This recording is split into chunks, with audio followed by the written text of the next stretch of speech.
Everywhere you look, there's guys straight running, pinning it off this cliff, that cliff.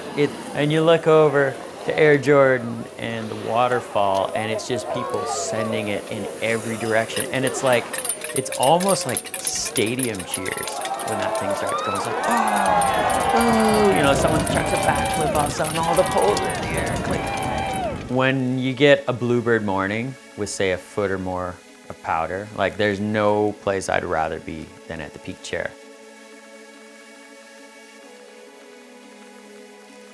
It was a really healthy rivalry. You know, I can remember, you know, our guest services folks with bullhorns in the village competing for who's open in the Alpine and who's not.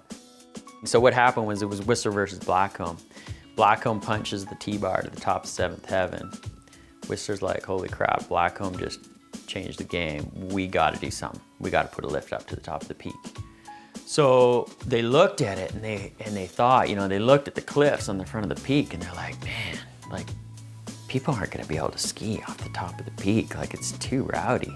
So they were actually gonna put the lift only halfway up. And then when they heard all the hype going on at Blackcomb across the way, they were like, dang, we gotta push this thing to the top. And they actually changed the plans and sent it all the way to the top of the hill. You're riding up and you're like half the time you're over rocks and cliffs. I don't know of any chairs where you ride up that much gnar in such a short period of time. What I remember from that, it was just like how high it was off the ground. Just coming into the top station, just that drop, it seems so incredibly high. The peak chair definitely breeds a more advanced big mountain skier.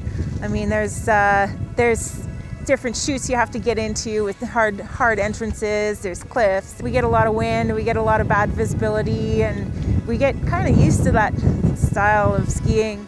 And that's part of what makes the peak special too, is that you don't get it every day. You don't come to Whistler and think, oh yeah, I'm just gonna go out to the peak chair and hit the waterfall or hit Air Jordan or ski this bowl or that bowl or whatever. So when you get those peak chair days, you know, you've got something special.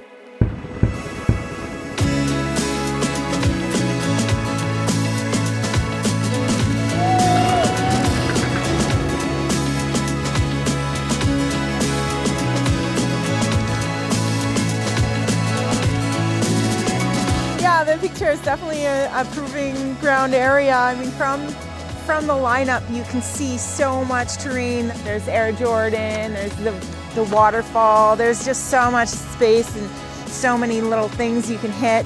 You start small, you build it up, and it's just a really cool atmosphere and a cool place to be.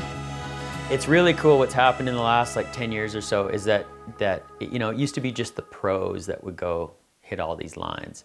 And now you look up to the programs, you know, like that Jen Ashton's running and see these kids and they're like, and it's not just one of them, there's not like the standout kid that goes and does the Burley lines. It's like, oh great, here comes the free ride team, you know, these guys like hit everything in one blast.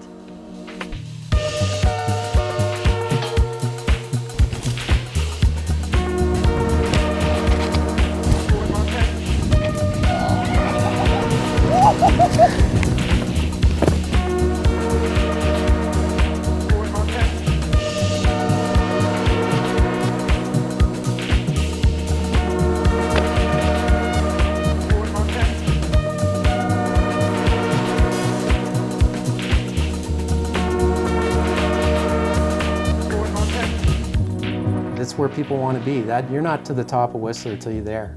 And once you're there, you take all that in, and just that whole aha moment when you see that for the first time, it's like nothing else you've seen in your life.